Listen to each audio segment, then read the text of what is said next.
Welcome to another Caketastic Cakes video. I'm going to be showing you how to make the flowers out of gum paste that you see in the baby shower collection here. And don't forget, if this is helpful, if you like it, subscribe so you can find me again. And this is going to be quick. All I did was take 3 different size cutters. They're all the same shape, the 5-petaled flower cutters. I don't even know where I got them. They're cheap and easy. But the 3 different shapes, and I have 3 colors, white, pink, and gray, and just stack one of each size on top of each other, one of each color.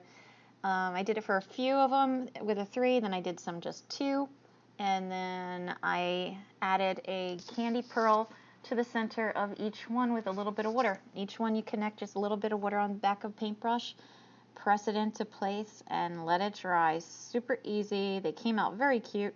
And put it together with the rest of the pieces that you see in this picture that you can follow along in the rest of the series, and there you go.